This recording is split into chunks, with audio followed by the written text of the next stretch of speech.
Mua này, đường này mua này. Mua này.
Có nhỉ, con nhỉ? Con này là con vịt, con ngan nhỉ? Chắc là vịt rời đấy. Nhưng mà béo quá. Đẹp thật đấy. Ui, chết, có một đàn như tôm này. Mua. Mua đây. Trực tí nó có đàn kìa.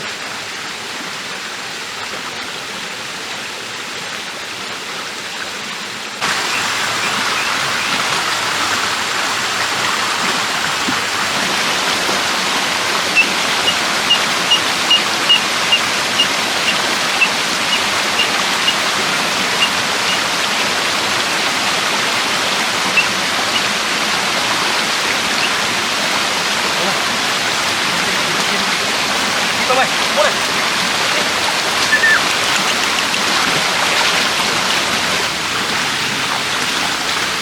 Mua tôm này.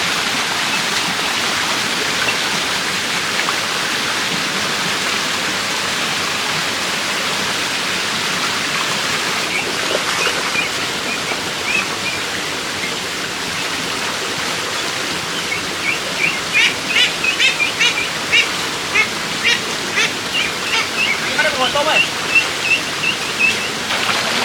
nhiều lắm thôi anh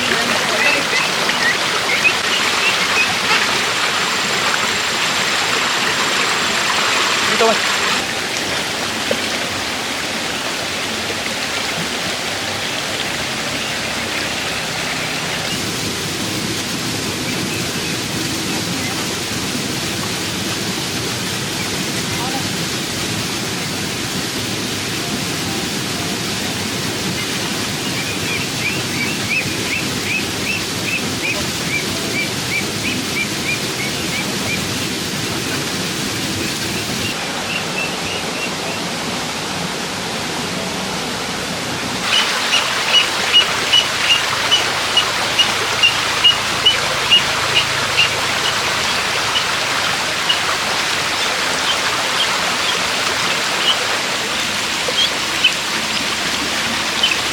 Chân mà chúng mày nhảy ra hết.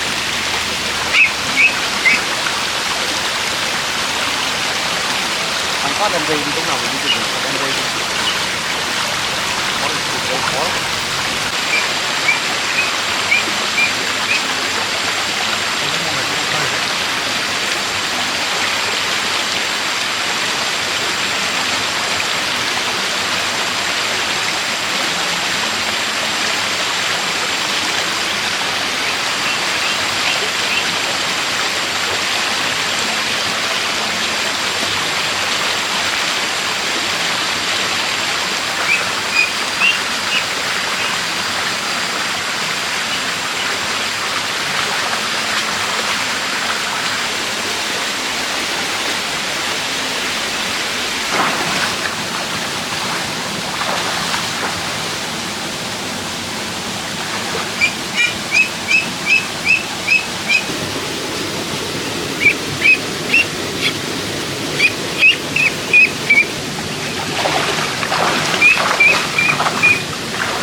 mình về trước rồi đấy.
Để anh chân mày cho mày ăn ngon cắm.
Quá là hợp lý.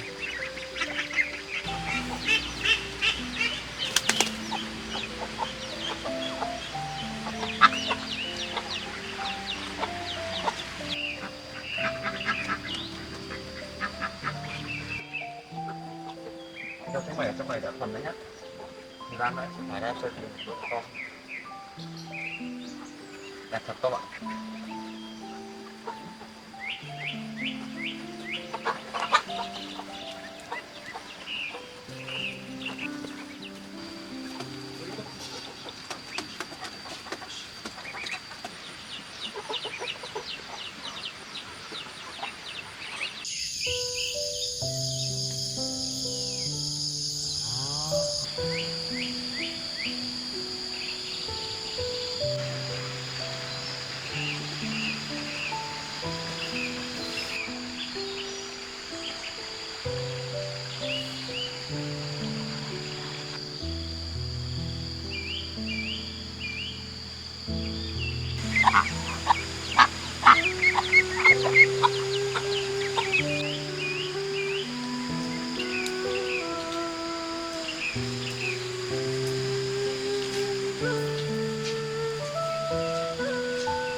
anh là nấu cháo cho chúng mày ăn nhá.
Nấu cháo cho mày ăn nhá.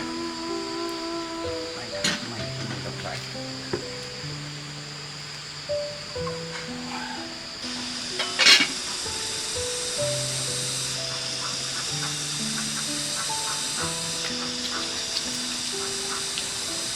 Nhưng mà đáng yêu gì?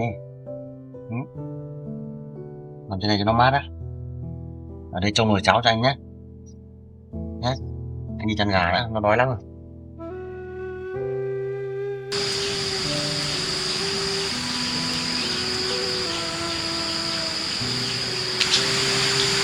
Ông ngủ ở đây hả? Đi trong em à? Đi trong em à?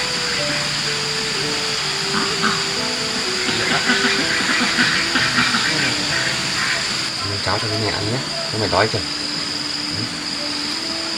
Mỗi ngày anh nấu cho chúng mày một nồi cháo. Cháo trứng nhé, anh nấu cháo trứng này cho mẹ.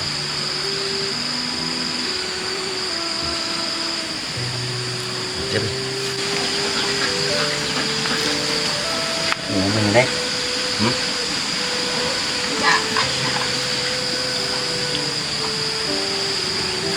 Mình đấy. Mình vội trời tắm cho mình đi lăn lên đất này, tay bẩn hết rồi. Nghịch quá. Này, đi sang đây ngủ bọn này mình. Ăn trông em nhé, ngon nhé. Anh chuẩn bị làm cho chúng mày một cái nhà ở trên đấy. Thì nó nấu ăn xong mà anh sẽ đi đập cái lò. Ngày mai xây dựng cho chúng mày một cái lều, cái nhà đấy. Để chúng mày chơi thôi đấy nhé. Đi ra ngoài anh nhiều lắm.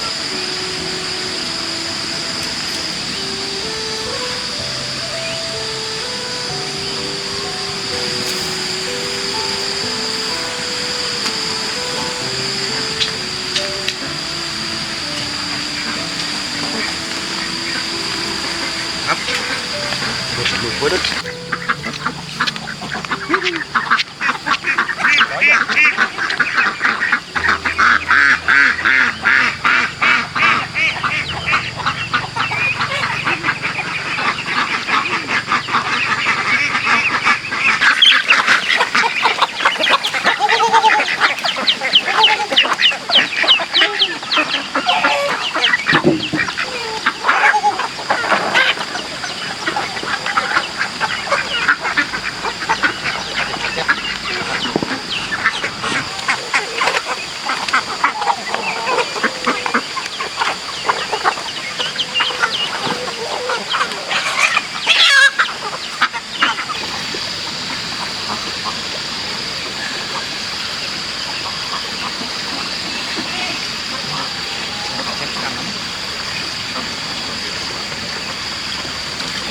Nào đây ăn thức ăn nào.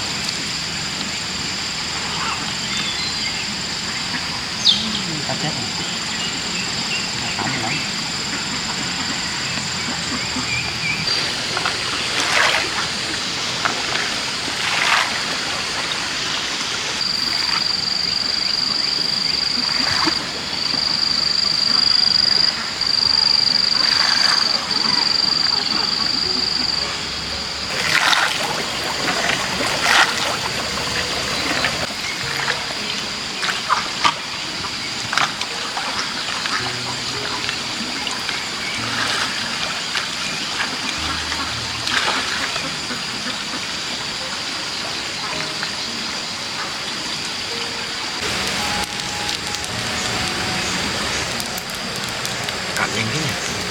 một tí rồi đã cạn hết. Đợi một tí nhá các em nhá. Cháo phải một lúc nó mới chín được, lâu nó mới nhừ được.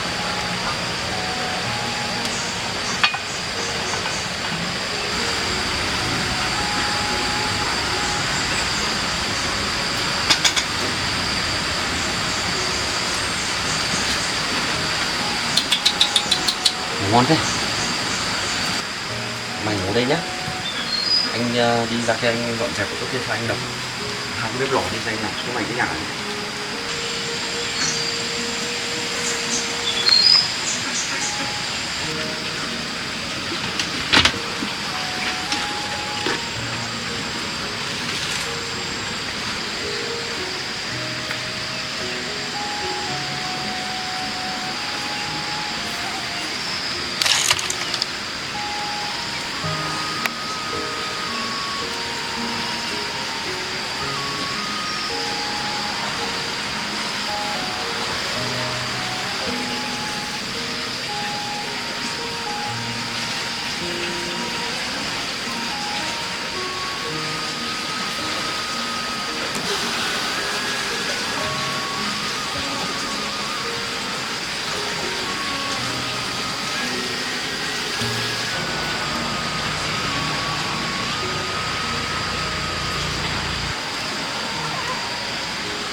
Các con chó mình phải nước chó này.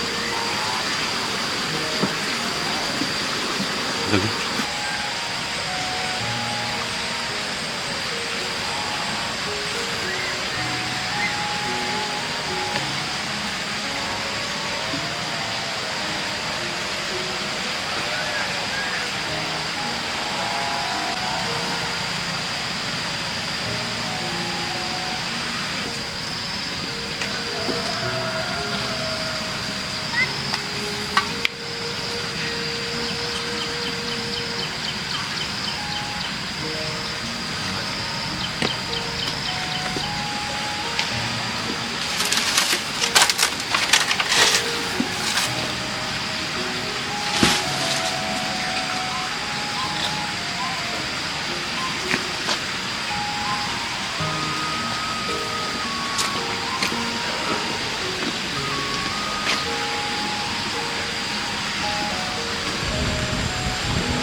nhìn tí thôi, còn tí hơi mới đóng cho mày ăn nhá.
Rất có nhiều ăn được lắm.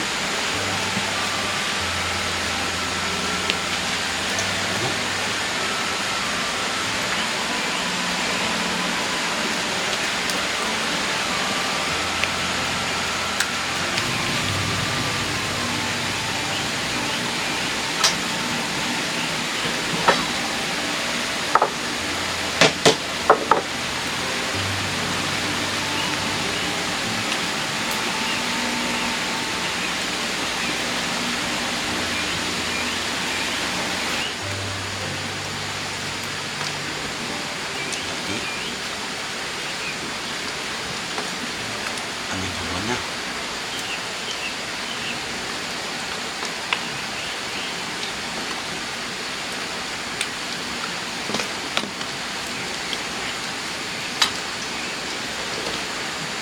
Ừ.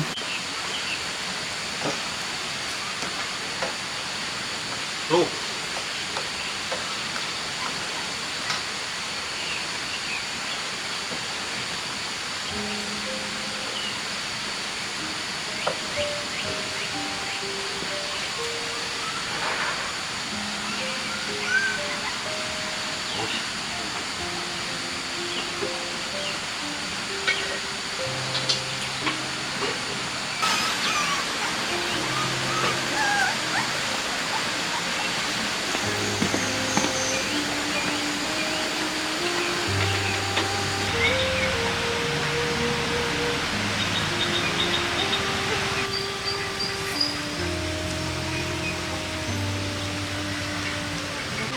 Có mọi người chuẩn bị ăn đi.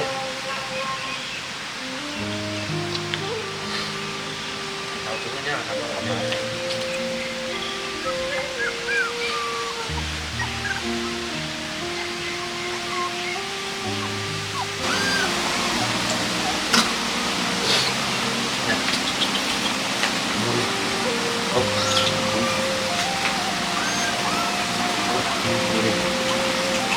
nào, hai em bé phải đi ăn đi Nguyên.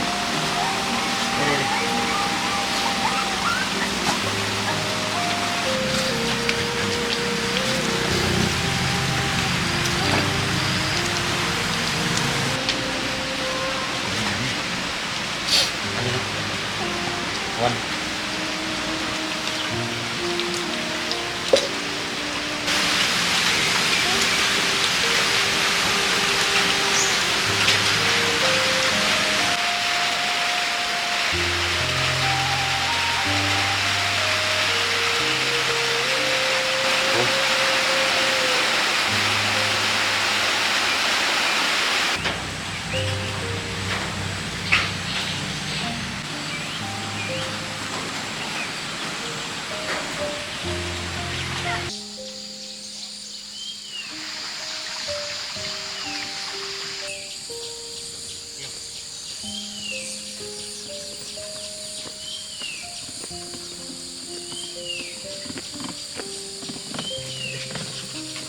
Đi rồi.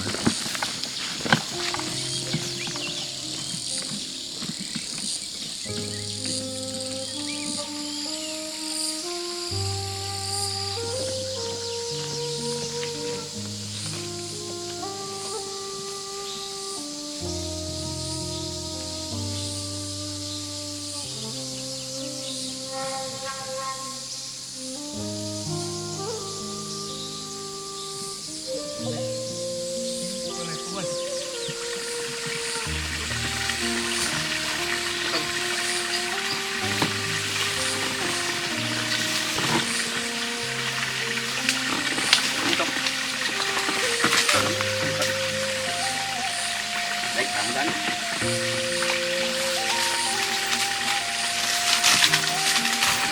Giờ nó không để thả đó.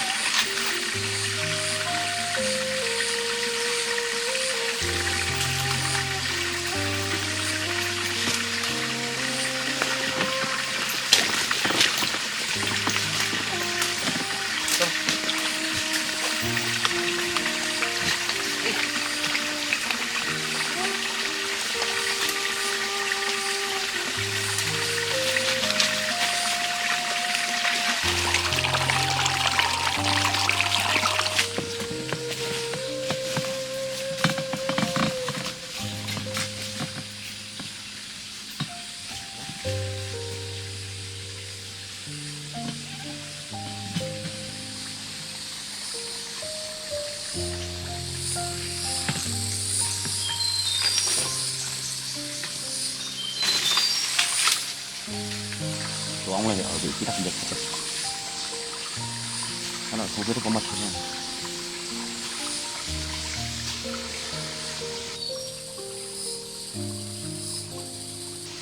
Bây giờ mình sẽ đổ muối và vào thoát hết xung quanh, chắc mình lấy được. Mùi khá đậm đặc. Đi về với tôm luôn. Ra đi.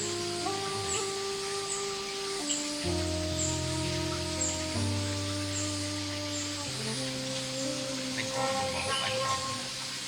Để anh.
Ong này có vẻ là chúng khá đông đấy.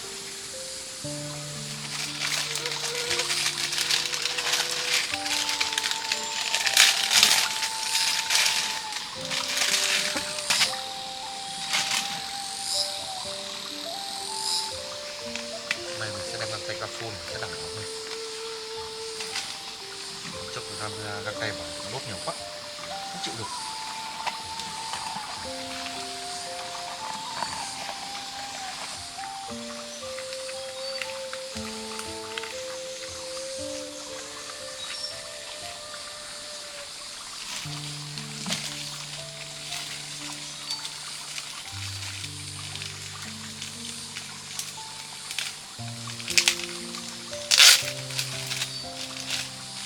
Tôm lu ở im đấy nhá.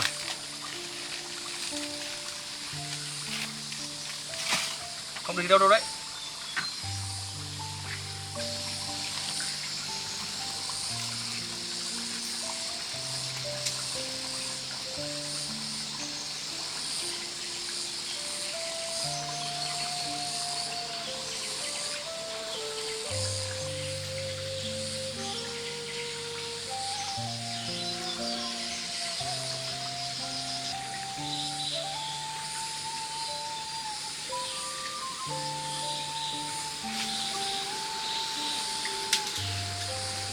Ôi bộ mật ngay đây luôn.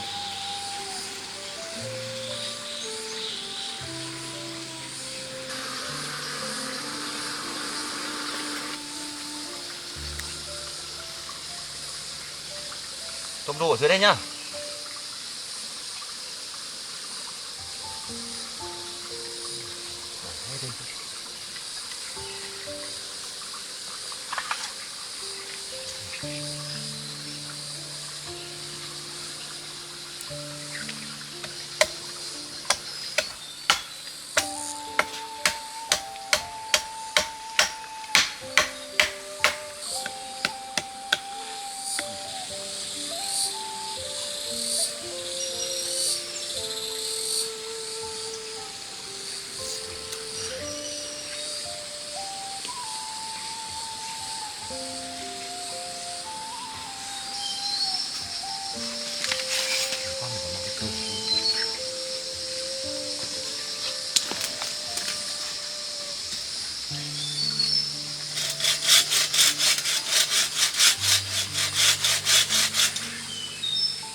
Nguyên chất bầu mật luôn đấy. Mình sẽ đặt ở đây rồi. Cái thêm mật, bầu mật đẹp quá.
riêng ra thì nó sẽ hút nước.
Tôm ơi, trên đây nhá.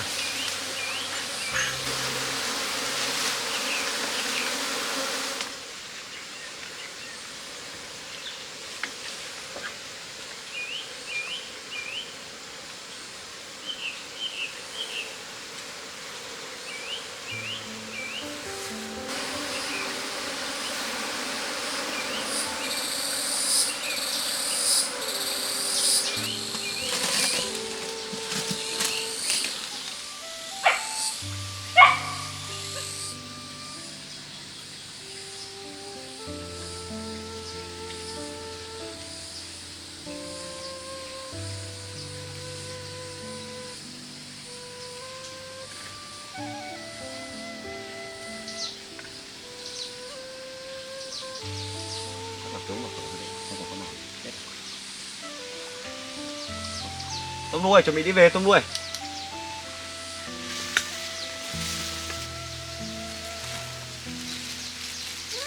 Anh sắp xong rồi, đợi anh tí nhá.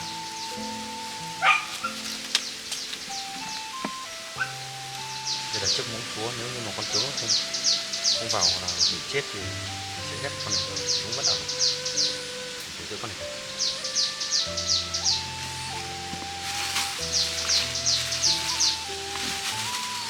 Con này là luôn. Được một ít mật.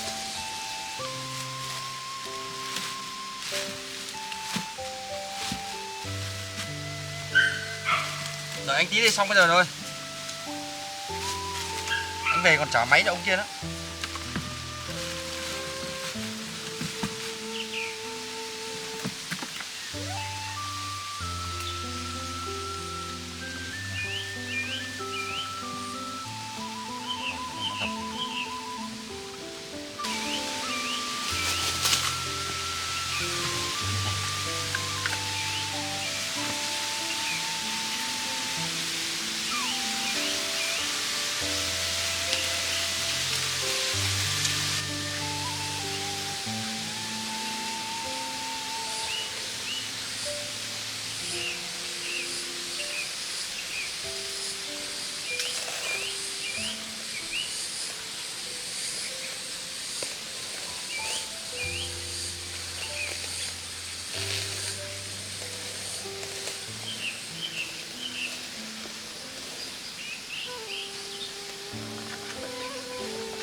Về thôi. Tôm nuôi. Buổi thu hoạch xong rồi đấy. Thế nếu mà mình không tìm được tướng thì mình sẽ ghép cái con mũ chúa này vào.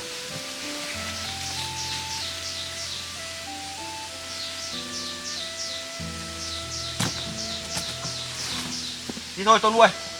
Đu. Tôi một dễ đấy anh à.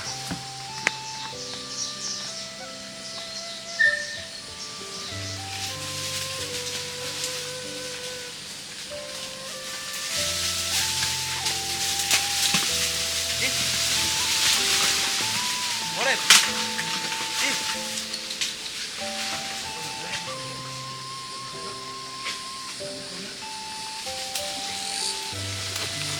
Được quá.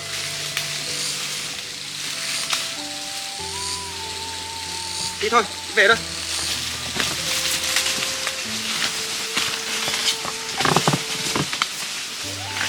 Tôi vào đấy mấy tôi này.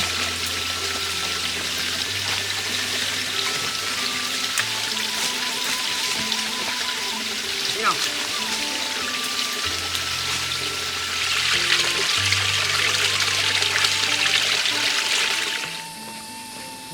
Đi luôn.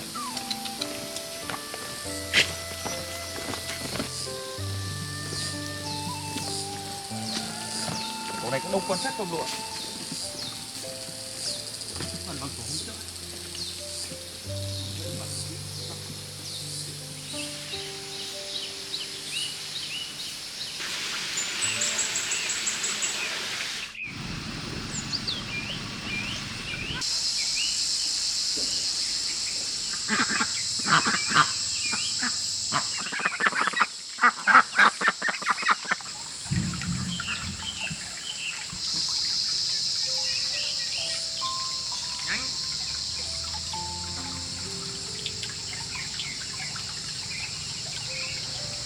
Đâu rồi? Đi. Đâu? Đi. Đi nào. Đi. Thế nào đấy?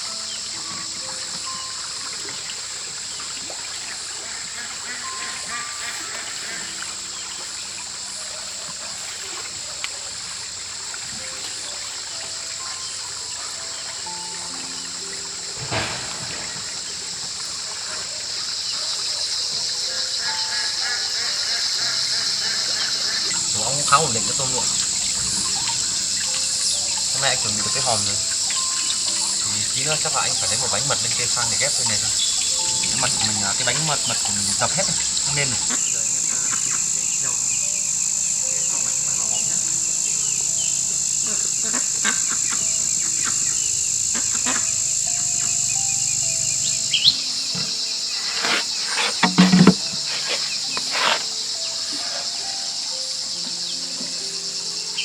Đây là chân tầng giả.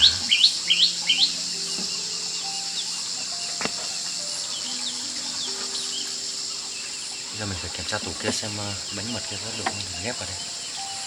Tại bánh mật của mình ấy quá này. Mình đi mặc quần áo đây.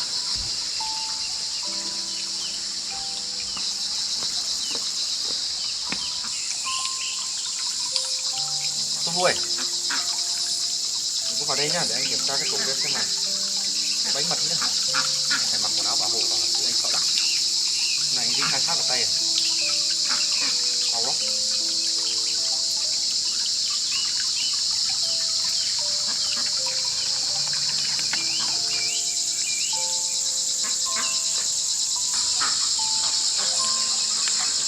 Đi vào kiểm tra xem cái tủ nó sẽ thế nào. Mấy ngày hôm nay không được kiểm tra.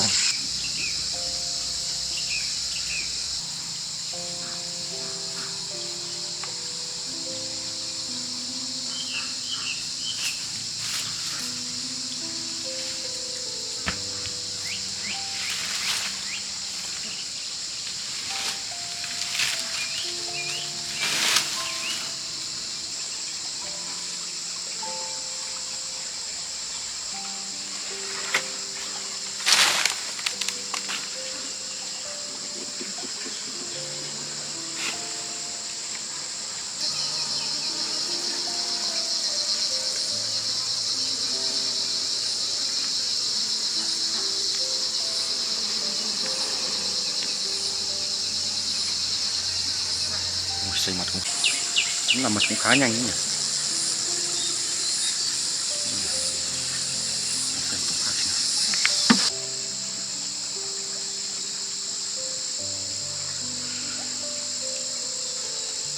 Chân tầng cũ này nó xây ra như này rồi. Nhìn đẹp thật đấy. Không có công mình nó tôm nuôi lên rừng lấy về.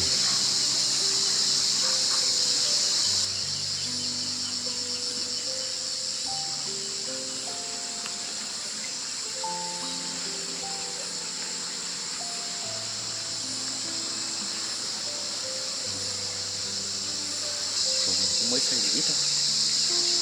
Mà thôi, được được rồi.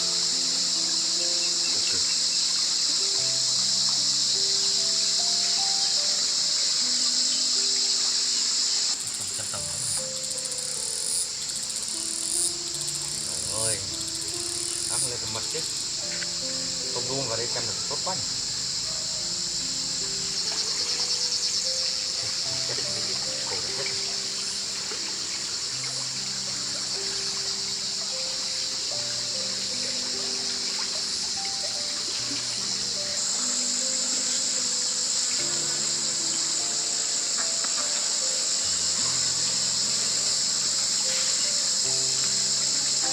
Mình sẽ quyết định lấy tổ này, cái cầu này đi.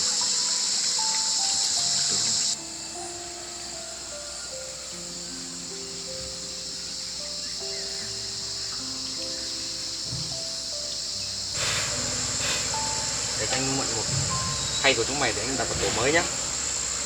Mai anh sẽ trả lại cho chúng mày.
Đấy là bánh phồng như này.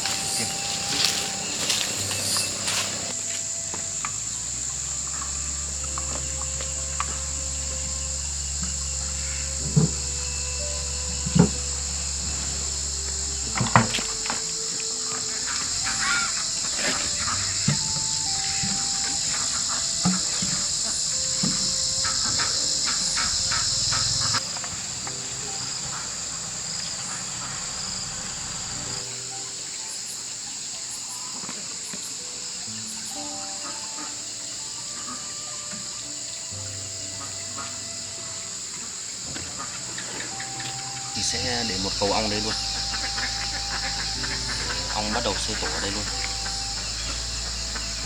Đấy, ong đó. Nào, anh cho chúng mày vào tổ mới nào. Chúng mày chứ không phải hốc cây nữa.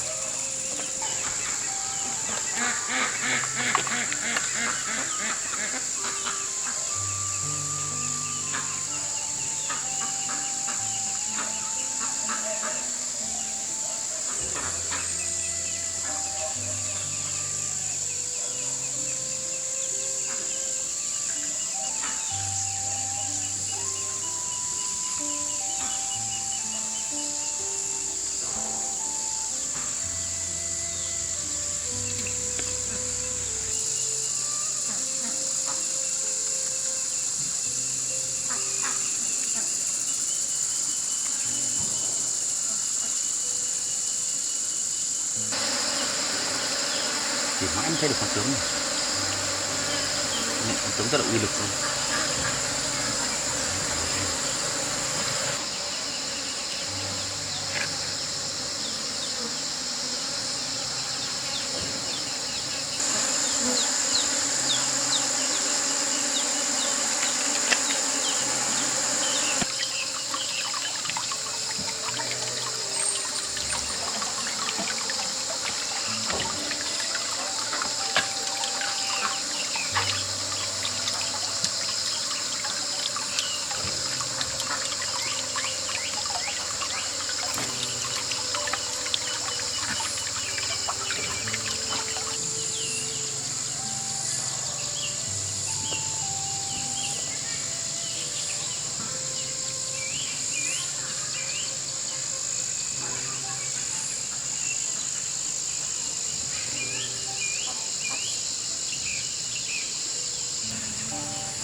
Vậy là trang trại mình đã có thêm một thùng ong mới.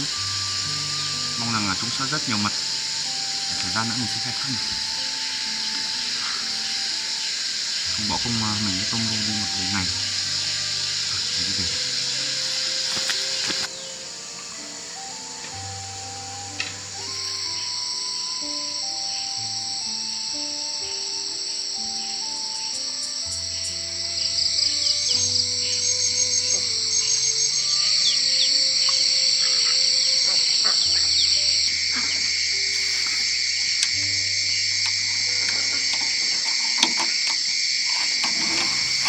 Xin lỗi của mày nhá.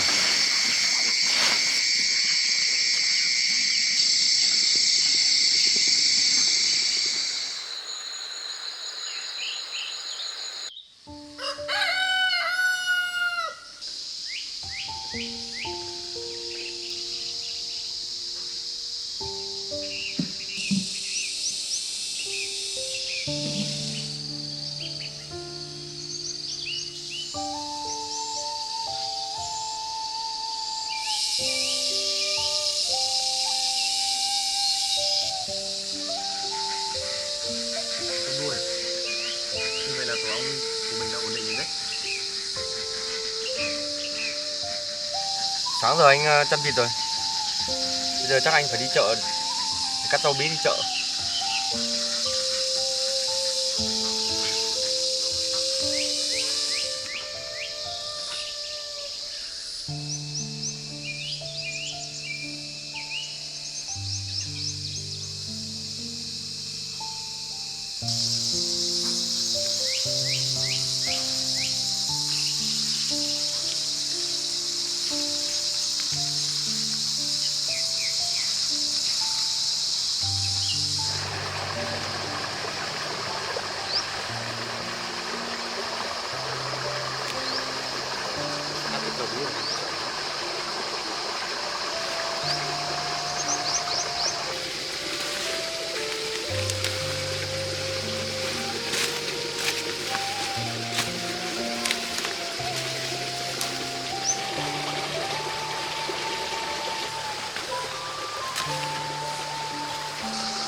sẽ bó từng bó như này để đem đi chợ bán.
Tôm nuôi, tôm lù,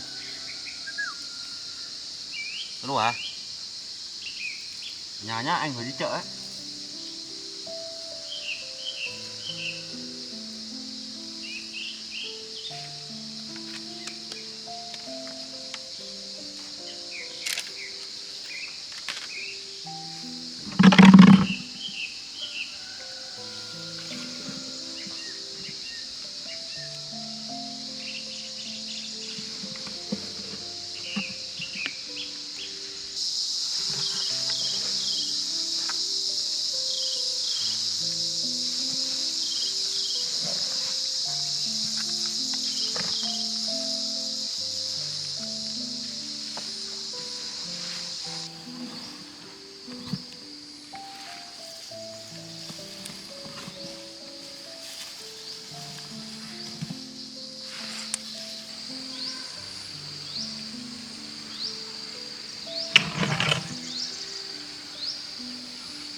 Tôm nuôi ở nhà nhá, anh ra chợ đây một tí này. Không phải anh đi ra chợ to đâu, anh ra chợ hàng đây. Đi một tí về.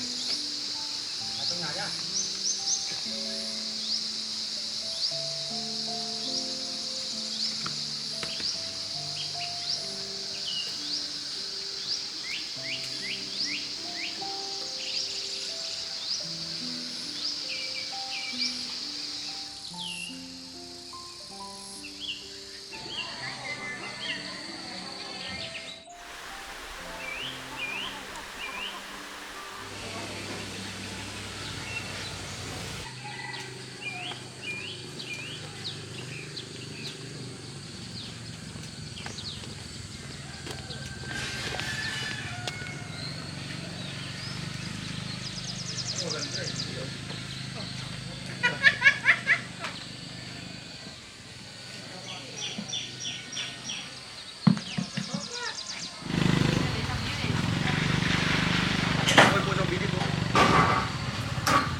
Sao tỏi anh? Sao tỏi? Nghe có điểm luôn. Đây là lò luôn. Cắt không?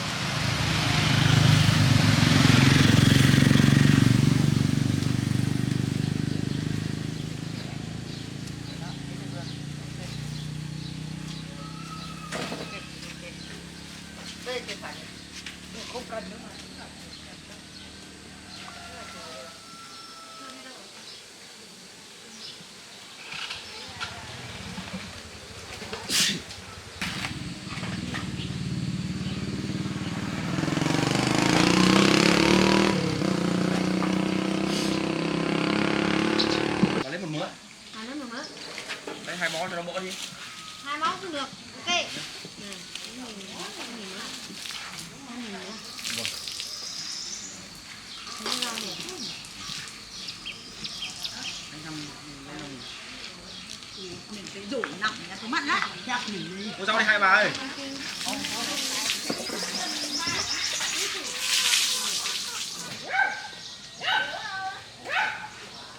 Ai cho để rau đây chứ? 5 bó bà. Còn 5 bó. Đấy, 5 bó bà. 20.000. Cảm ơn bà.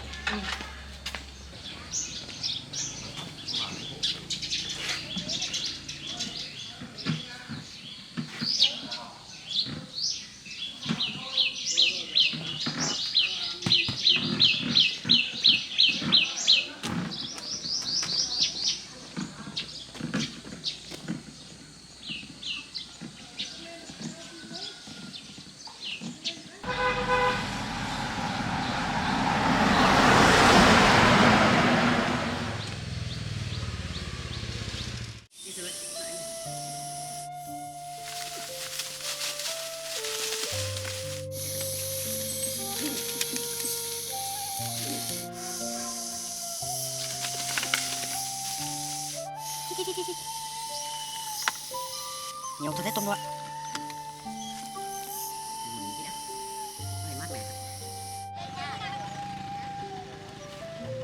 Rồi.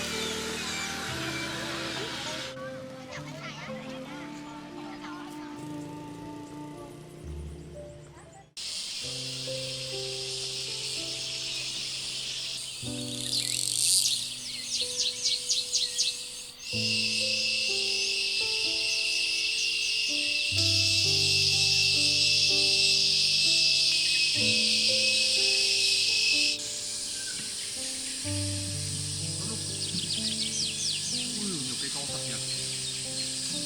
Đúng rồi, đi đuổi. Lulu. Đi, lên trên xem nào. Đẹp thế, khu rừng đẹp thật đấy. Đi đuổi. Lu.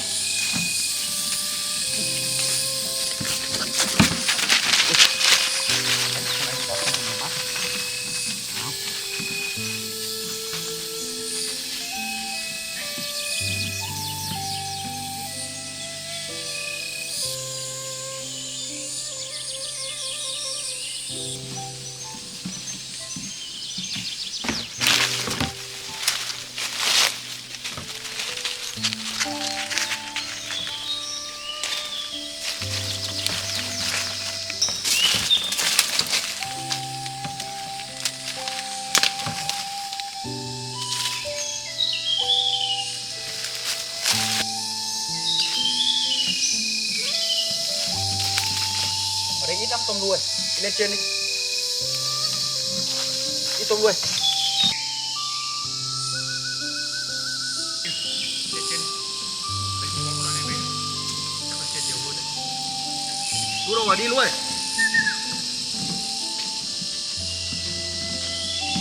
Mình lấy cái này về mình sắc nước uống. Con này rất tốt cho sức khỏe nữa. Đấy anh Vây.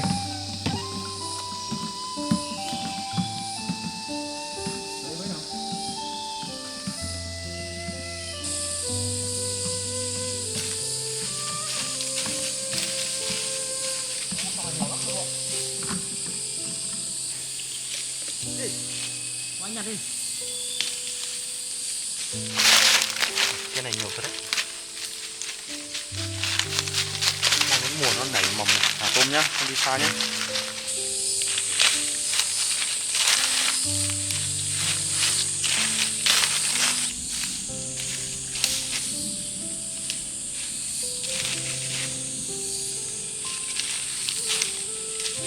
Ngon lắm.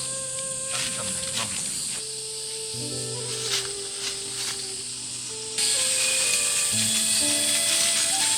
Có làm gì đấy không?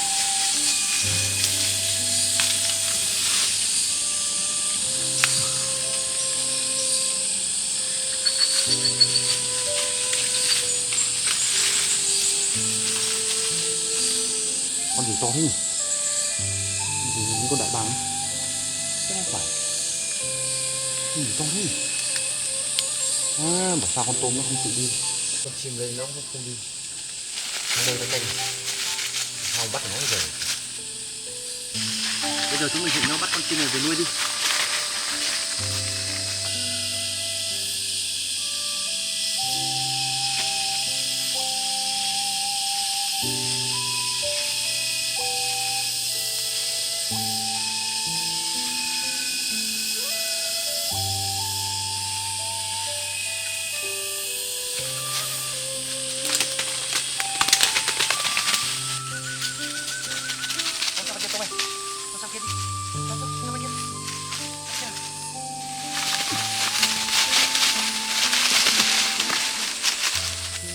Bắt con tôm ạ.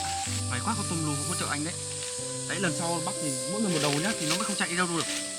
Con chim bồ câu. Béo lắm tôm ạ. Béo thật đấy. Chắc quanh này phía sau còn mấy con nữa ấy. Sao nó đẻ lên trên đây này tôm ạ. Mày thế mà anh cầm cái lồng đi theo.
Tôm nuôi, đừng đi xa nhá, đánh bắt nốt con kia đã. Chắc là đến mùa sinh sản của nó rồi đấy.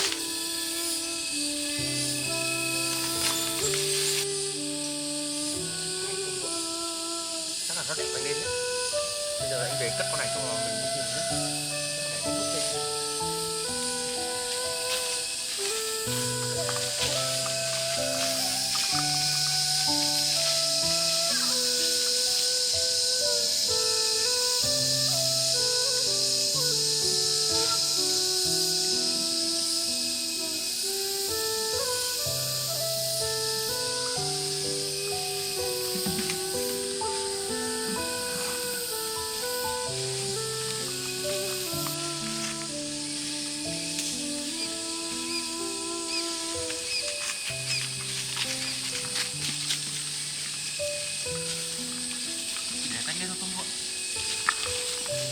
Rồi đi của anh tìm đi. Alo. Anh còn đây này.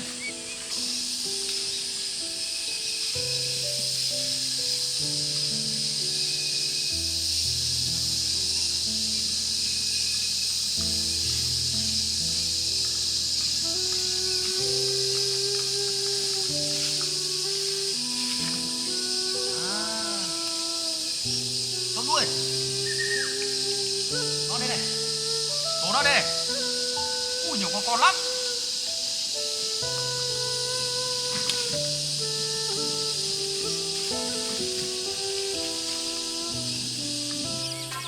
Chắc là con mẹ nó đi ra ngoài hay nó mới dọc cả tổ đây. Nó đáng yêu thế nhỉ. Nó đi ra ngoài hết rồi. Bắt cho con đi mất.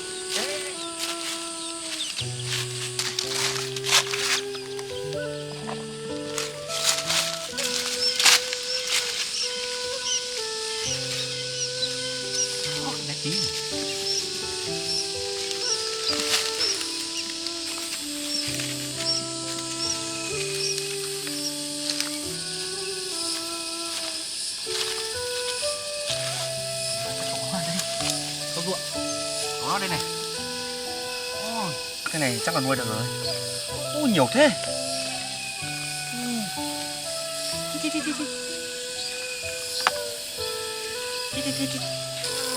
Thật đấy, tôm lụa. Nó làm tổ đơn giản thật đấy nhỉ. Ngay đây chứ.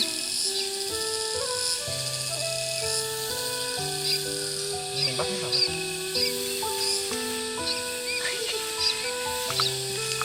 Cái đấy tôm lụa. Mình thả mình vào gùi nhé. Nhiều thật đấy tôm lụa. Chỉ như con gà con luôn.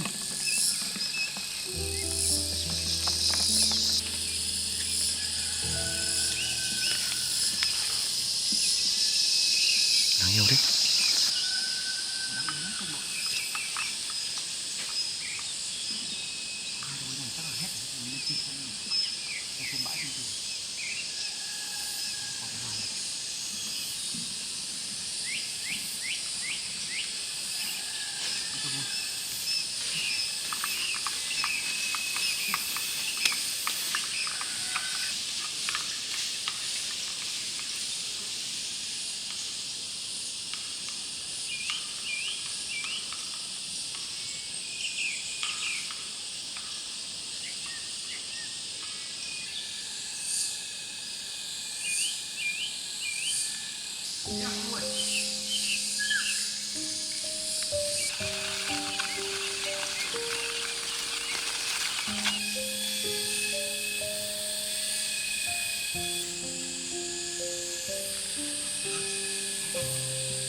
Anh đuổi nhé. Giờ không đuổi nhé. Anh sang thêm đón nhé.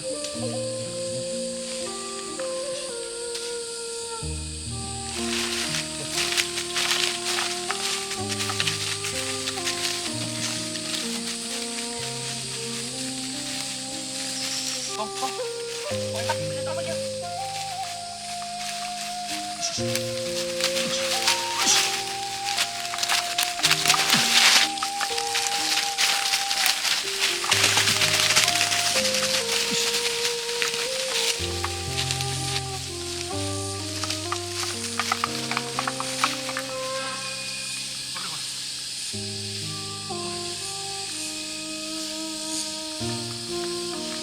Lắm rồi.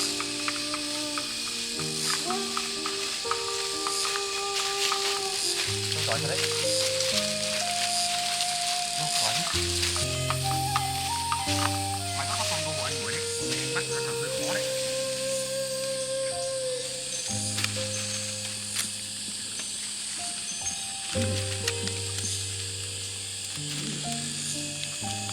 Được 4 con rồi tôm lụa.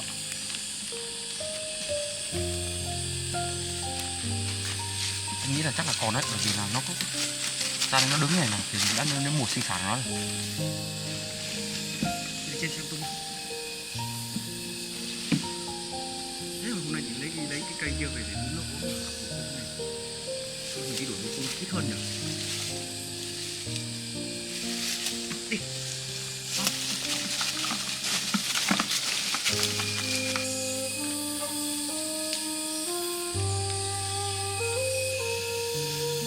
Đây có một đàn này tôm nuôi và con mẹ nó này tôm nuôi. Nhiều thế. Bắt con mẹ trước. Nó bay mất.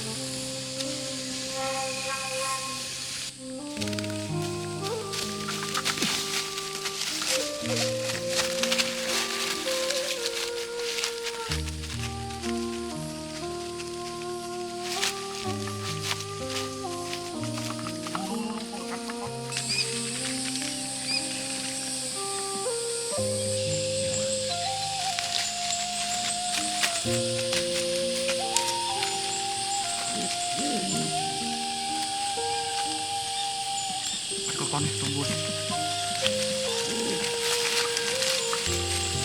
Có lắm tôm lụa. Ôi.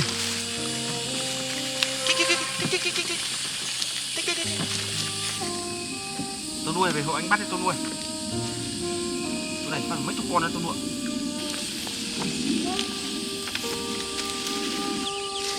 Nhiều thế nhỉ.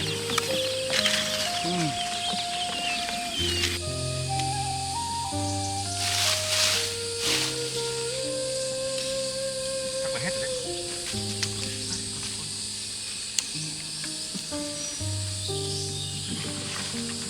Yên tôm nuôi. Hết rồi. Không còn rồi. Lên trên tìm tiếp nào tôm nuôi. Đi. Hết rồi.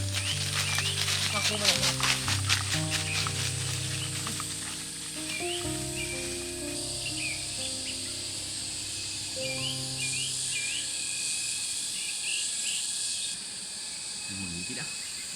Cái này mát mẻ thật. Nhiều cây cổ thụ nữa man. Nghỉ tí xong mình đi tiếp nhé. Đi tìm xem quanh không còn.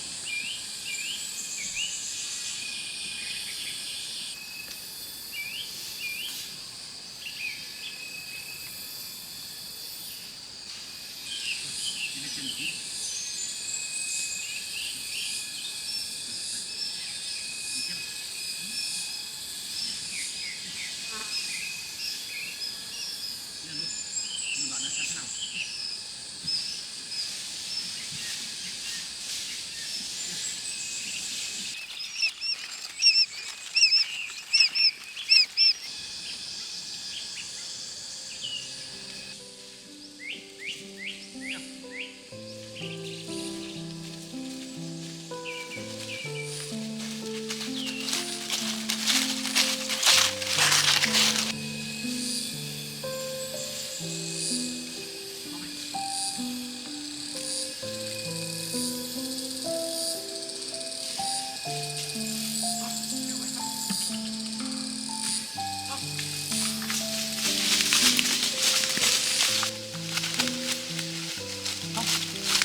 Đồng lắm. Mấy chục con liền.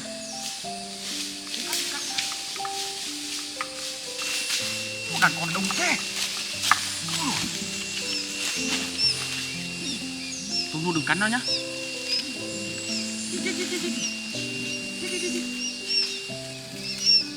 Ui, nó về với con mẹ nó này tôm nuôi. Đâu một sinh sản nó tôm nuôi.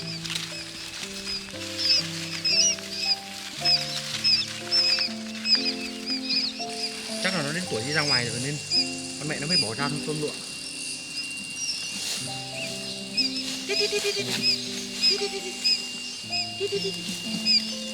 Nhiều thế nhỉ.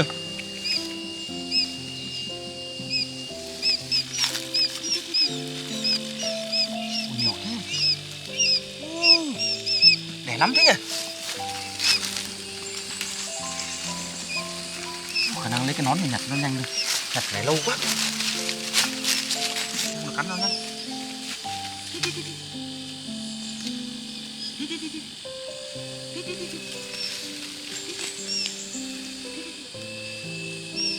Nhiều thật đấy.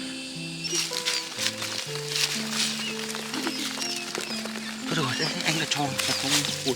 Được nhiều thế nhỉ. Lắm con thế.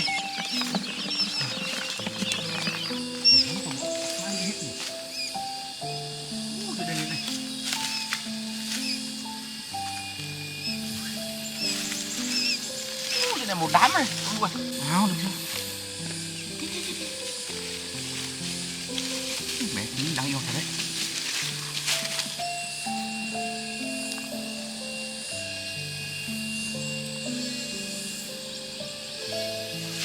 Được nhiều lắm tôm lụa cả một buổi sáng này. Được nhiều thật đấy. Số này chắc cũng phải được 8-90 con tôm lụa.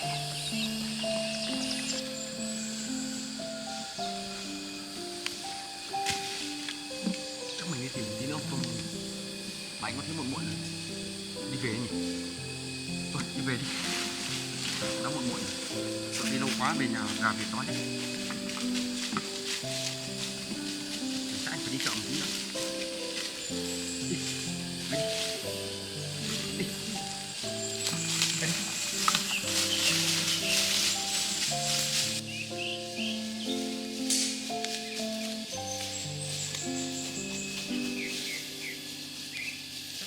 Đi về đi. Đi, đi. Đi nào tôi nuôi. Ra đây nhé. Cái đường này các bạn, đường này mới đường về nhà mà.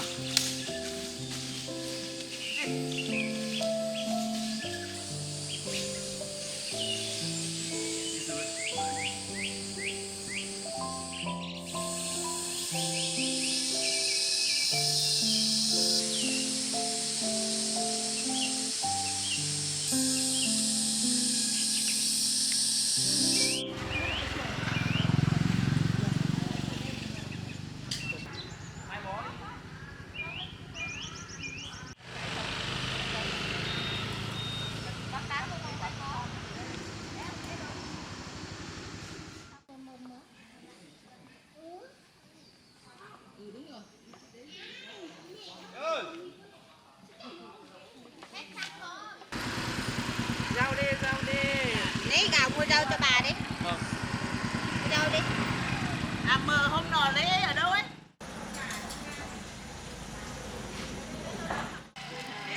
Đi đoạn đường dài mà bọn mày vẫn còn khỏe mạnh là tốt rồi. Đường không muốn.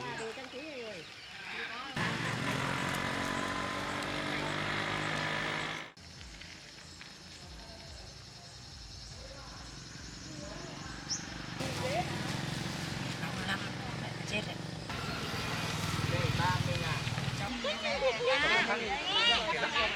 Không ra đâu.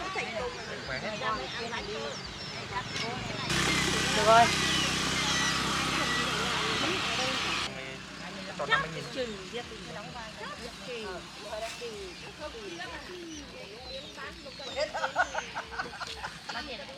Đấy là chim mẹ này. Lấy thêm 2 con chim mẹ đi. Nấu rau, nấu Anh chọn cho em con nào để đợi. Anh trong trời đó. Để. Con lại đây tôi Xuyên rồi đi á. Anh đâu đây một tơi, nhìn mới ra đây một tơi rồi. Đấy, lên một tơi. Ủa chị ạ?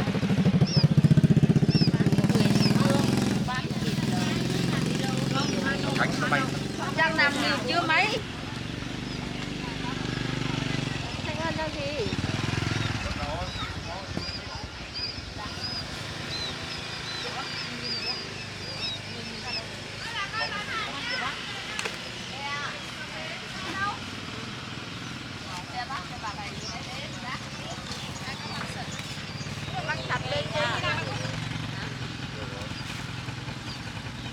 Còn ơi, bằng này có đâu. Ai lấy đi nào, Tuyến ơi. 200. 20 hay 15? 20.000. Em sẽ con chim phu thôi, không phải của nhà này đâu. Mình vừa hái vừa đi vừa hái cho nên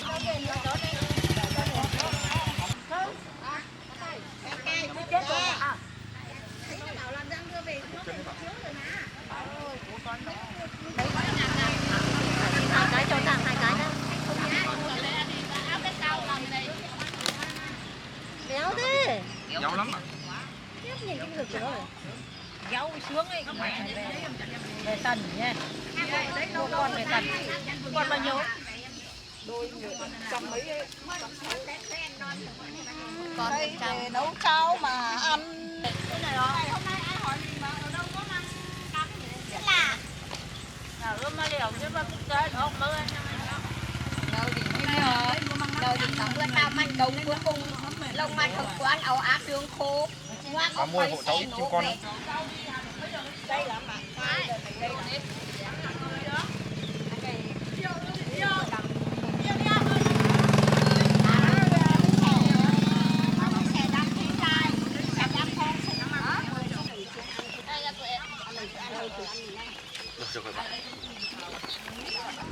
lấy cái gì?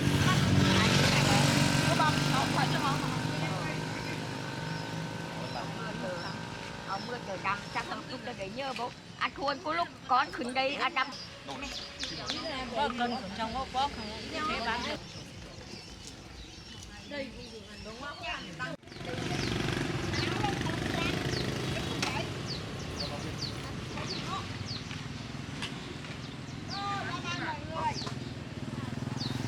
Bán 100.000 một con đấy. Một đôi 200. Còn con này thì em cho đi theo mẹ luôn. Em không tính tiền cho con. Thế thì bán cho anh đi. Vâng. Anh bắt từ rút mạnh con.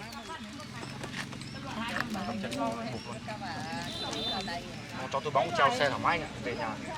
Nhà anh có gần đây không? Chạy mất. Chạy cái gào anh ạ. Từ em lấy túi bóng. Đó anh ạ. Nhiều loại nó. đây còn này to đùng luôn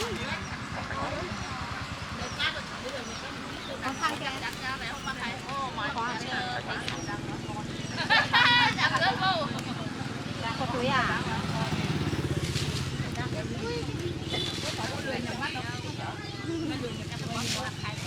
đấy bán rẻ thì cái túi này bây giờ 50.000 cân.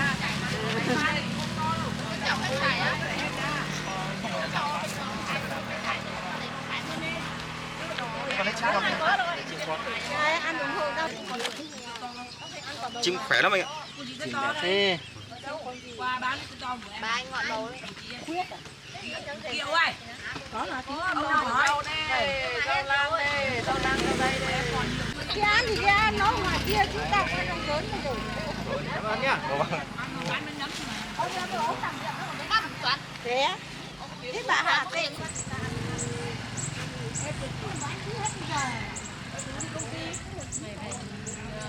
Bôi nhọn nồi vào mặt tí nó mới đúng kiểu.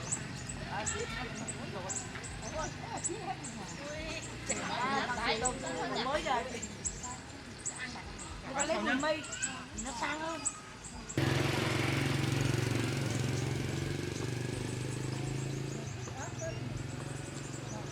Ôi ngọn ươn một lúc ở dưới ngọn tật đấy. Còn là chung ngọn được.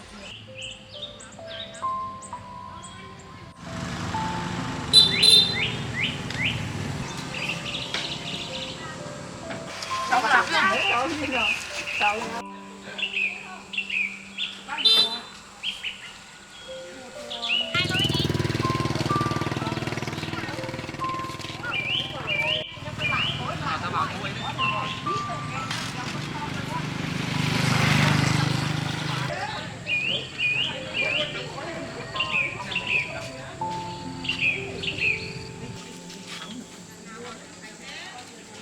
Không ngồi cho chị đi một con người liều cả hơn như đấy.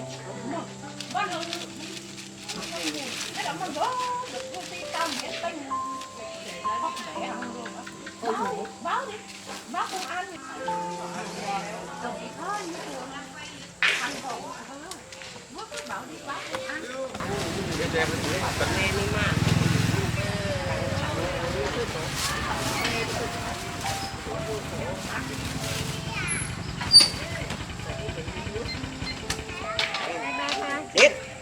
Cho em 5 lạng thịt. Quay hết.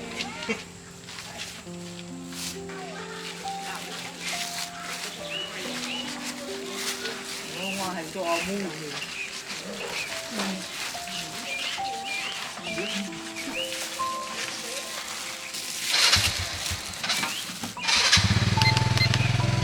bảy 9.000 em ơi. Chắc đúng không ạ?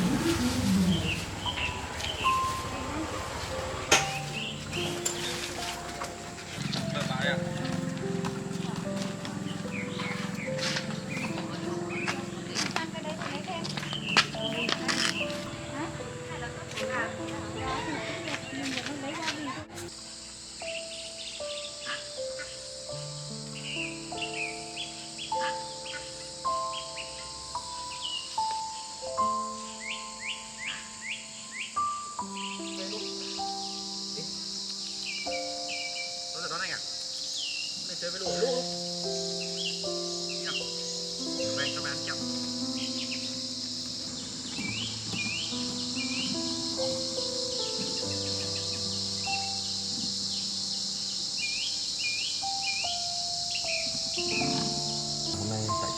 quá nên chúng ta nó mát lắm, đông thật đấy. Tôm đu không được vào trong này nữa nhá, nó đốt rồi nhá.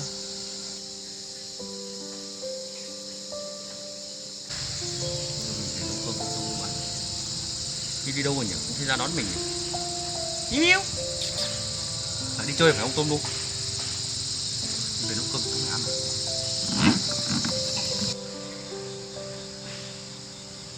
Nào, ta đi ăn kẹo nào Tôm đu. Tôm đu. Nào. Tự ăn. Tự ăn thôi. Tiếp này. Tự ăn này. Hóc đấy. Chúng ta về kẹo thế nào? Nhưng mà tuyết rồi đấy. Cái này nấu cơm cũng phải hơi phá quá. Hết rồi nhá. Đi nấu cơm cho mẹ ăn.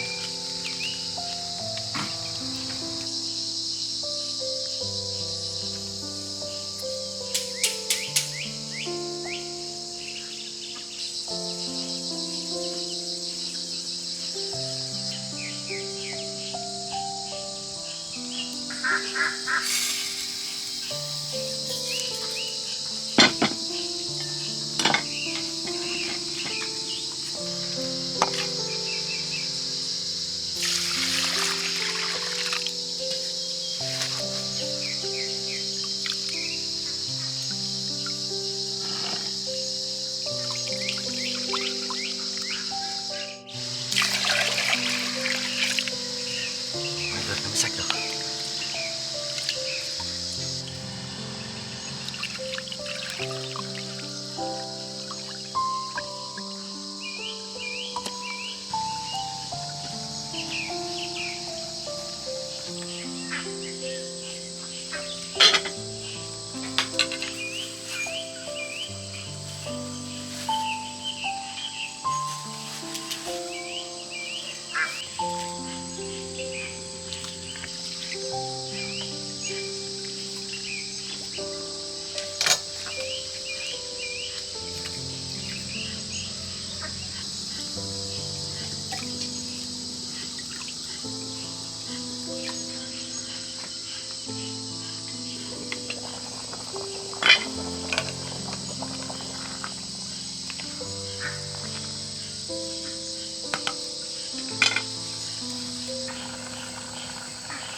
Tôm lu, cái này chơi nào? Tôm lu. Không, nói chưa? Nấu nốt canh nấm xong ăn cơm nhé. Thế củ quan là chín rồi đấy. Nó đi rừng vất vả nhỉ.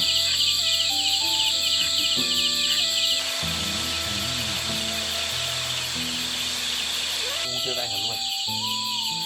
Mấy nào anh bắt mày thì đấy, mà cổ tay thì nó rất sớm rồi.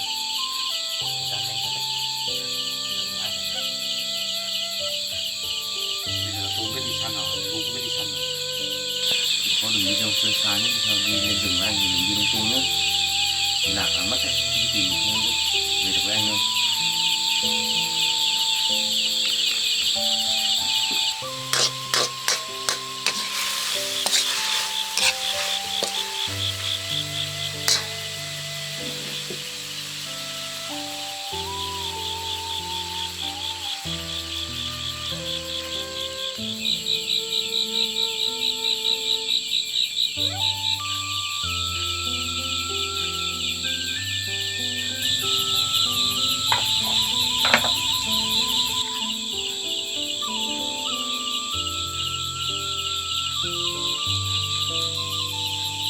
Ăn cơm nhá, miêu nhá, tôm lu nhá.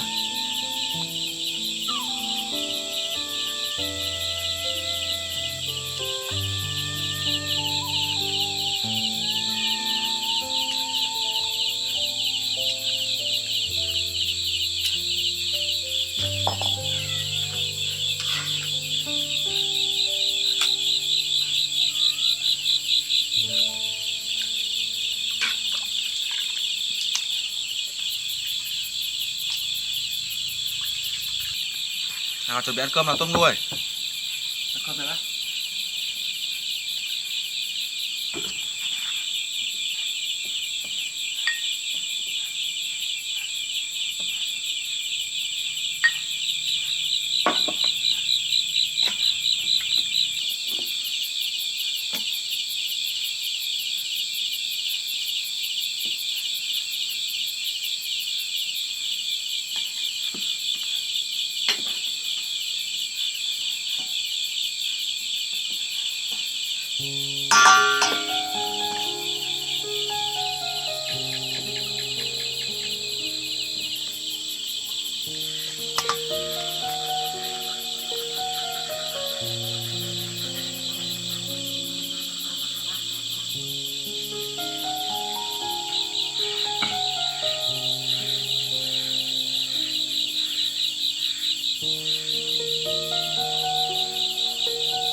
Ăn cơm đi Tôm nuôi.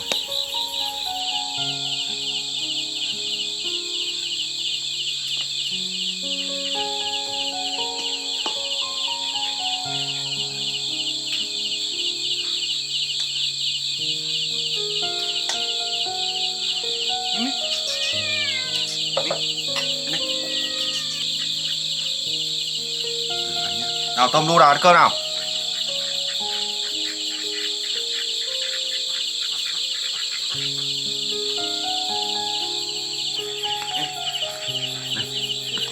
Không một Tôm bên này.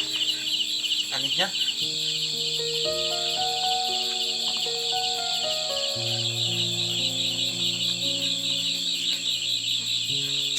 Tôm đu ăn nhá, Miu ăn nhá. Bây giờ anh ăn cơm này. Nào, thử xem có ngon không.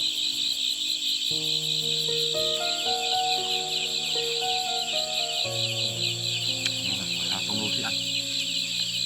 Sao đắng tí mà ngon.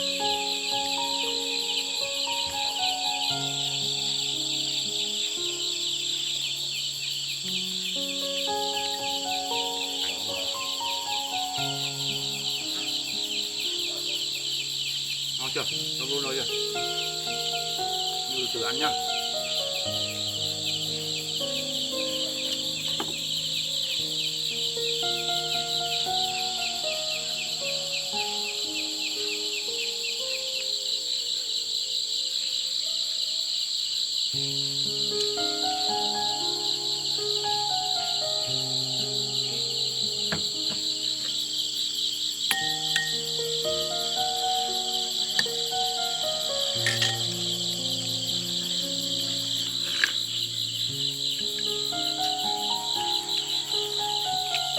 Mùa hè nắng nóng bắt canh nấm ngon nhỉ, tôm luôn nhỉ, mát.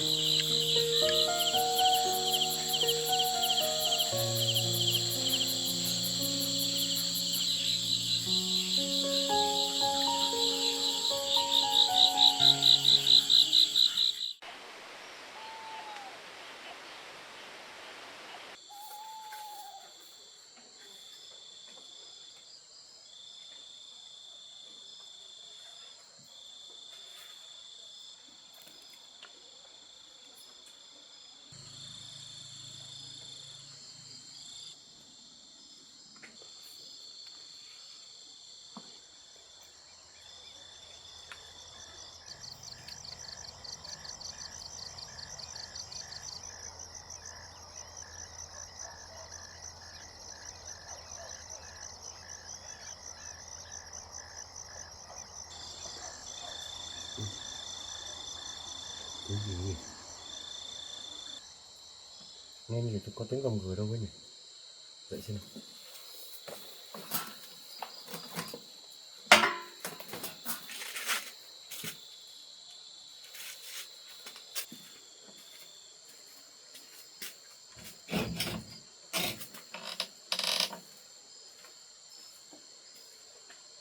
Sao lại không thấy nữa nhỉ? Rõ ràng mình nghe thấy tiếng động to mà. Rất là nhiều cái kiếm nó này. Cái này như là này. Tại vì vượt quá rồi.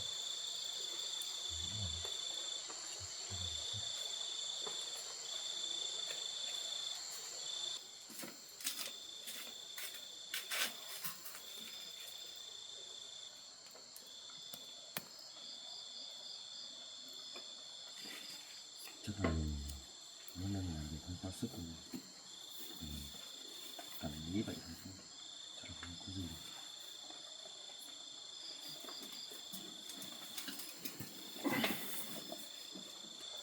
Không có được gì cả.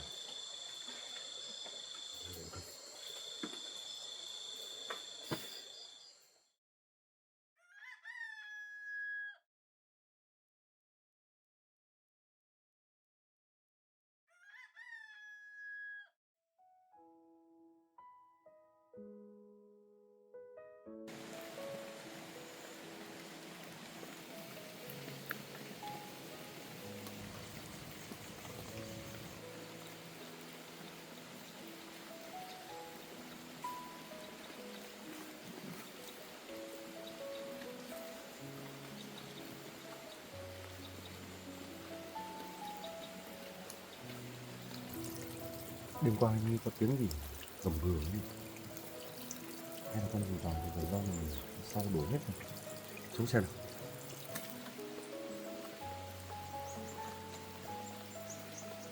Rất dài.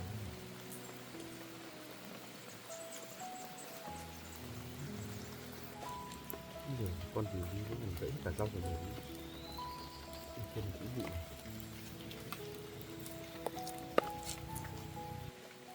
Sao có một vết trượt dài như này.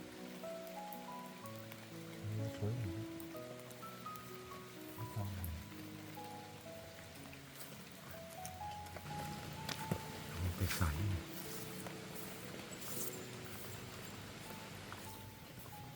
Ở bên này nữa.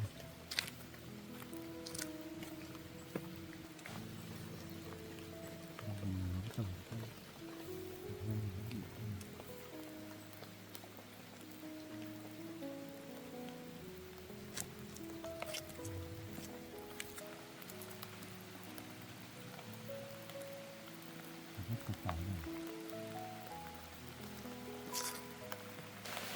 Cái trượt dài cũng vậy thế này. Tình hình này chắc mình phải lắp điện sáng này. Không được. Giò cái này.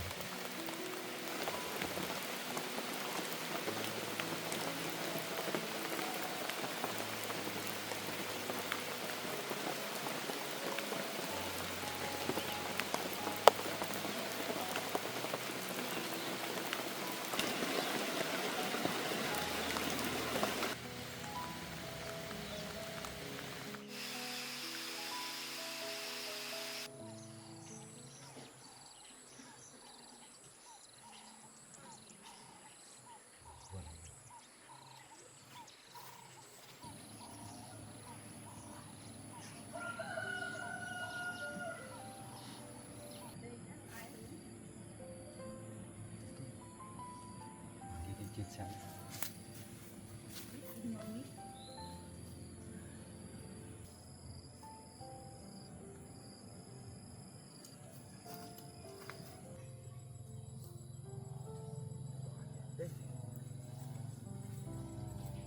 đẹp thế nhỉ, màu sắc sặc sỡ đẹp thật.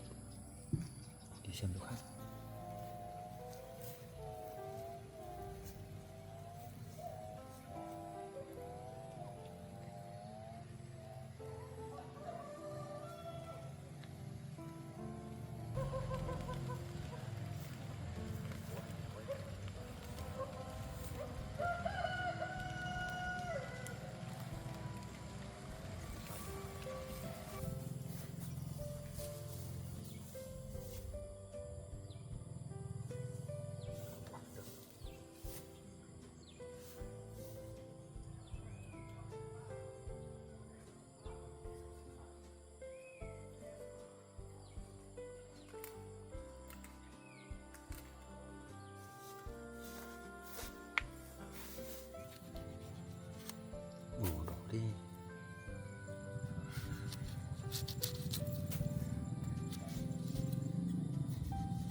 Lấy vào này.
Bán 200 đấy, cái to này đấy. Sáng ngày cô 5 cái, 5 cái đấy. Nhưng mà bé hơn này một tí.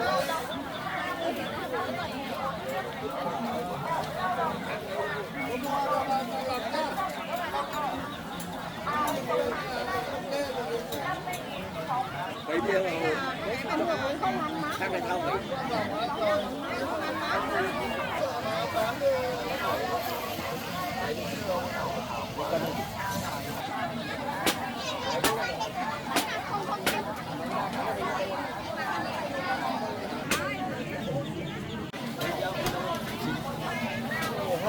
Quay ra này của bà này.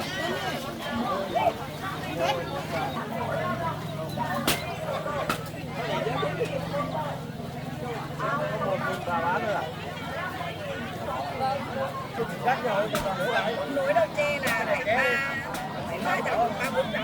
Đây là nó có đồ mặn mà mùa này là đồ mặn nhỏ mà bán là toàn đấy, toàn 2 giống. Cái này có 1 giống đấy bà.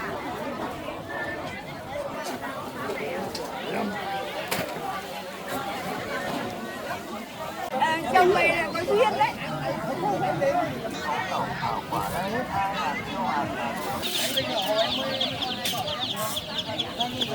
Vâng, ra đi.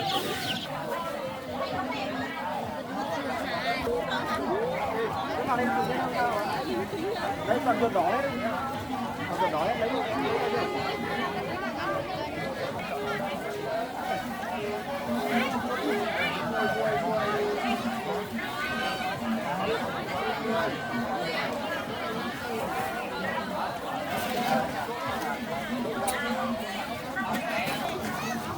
Đây 1 cân này em ơi. 1 cân luôn.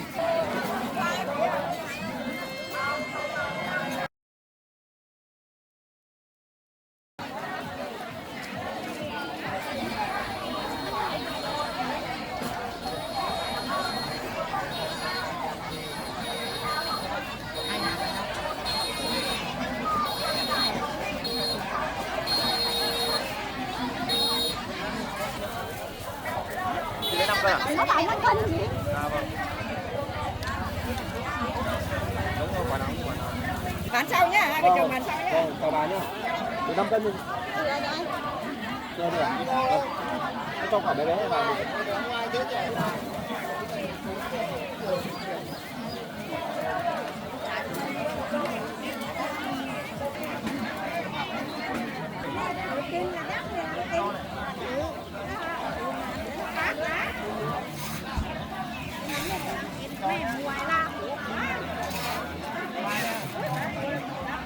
Long được hỏi gì ạ?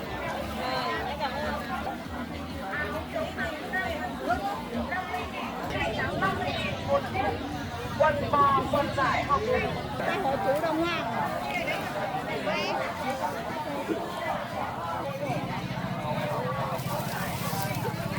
20.000 1 cân chị ạ.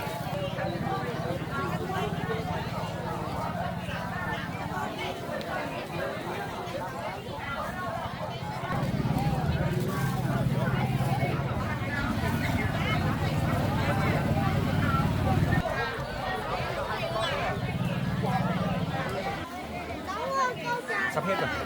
Sẽ bán một phố một tí nữa là hết.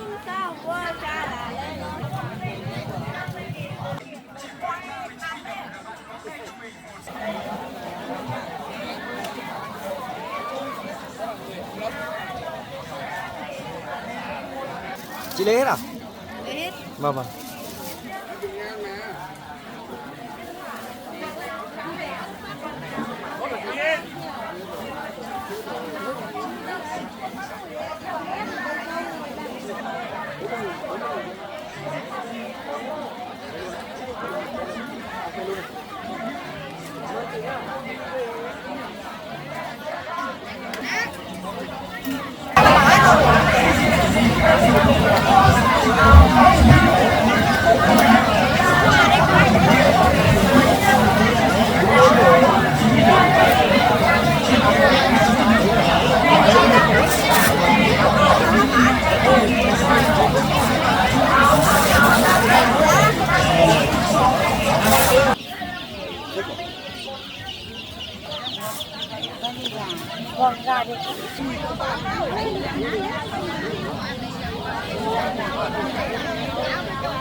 Chợ Kiên Hàng Vườn, số điện thoại.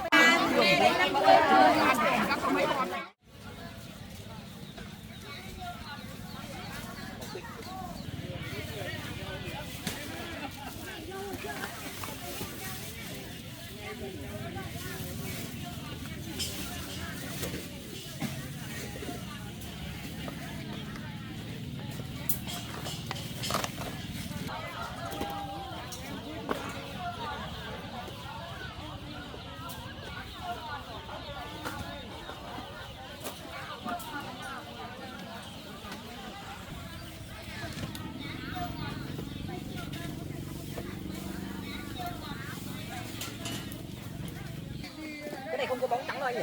Có đây cái bên trong là trắng. Cái này là cái xịn xanh.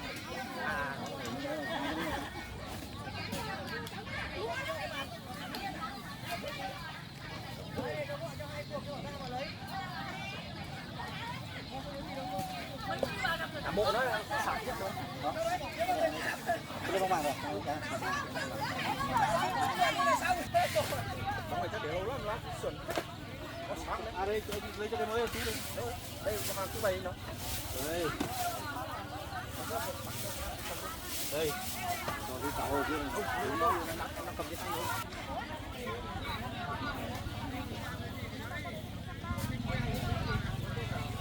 Ý là khi nào chúng cắm vào điện nó lên đỏ mới được. Còn là nếu mà nó cắm vào cái này mà nó không lên bóng thì là một là đèn hỏng, hai là sạc hỏng. Có nghĩa là anh thử cho khách là chỉ cần cắm vào cái này nó la lên đỏ lên xanh là được. Thì còn anh thử cách cho khách quen rồi.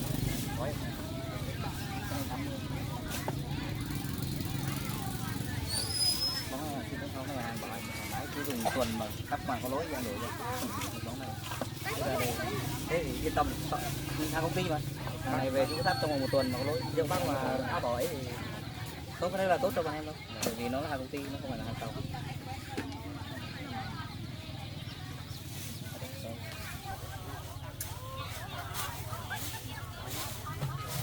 Cảm ơn em nhé. 35.000 một chiếc, 35.000 một chiếc, 40.000 một chiếc.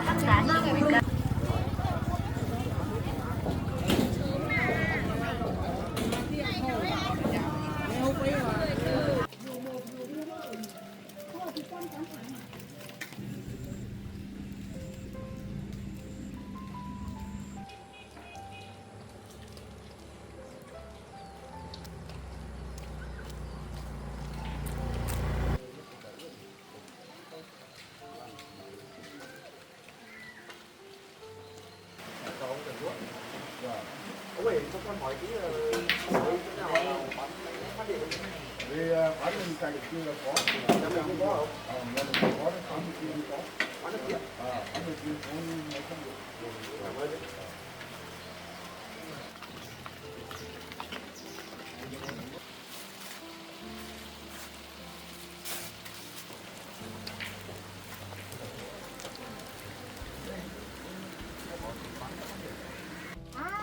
Cái máy phát điện thì đang còn một cái cũ hồng nhưng mà hàng tái chế thôi, bán rẻ để chú xem lấy được cái đấy nhá. Vẫn còn dùng được hả chị? Vẫn dùng được.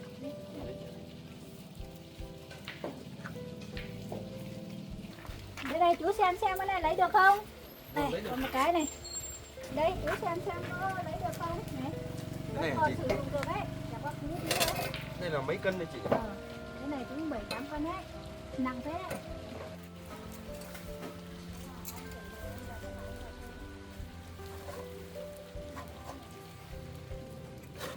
Cái này hơi cũ một tí nhưng mà vẫn còn quay được.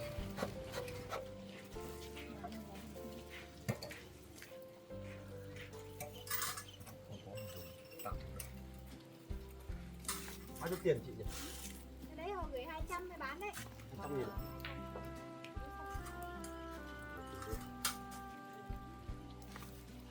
Về nhé.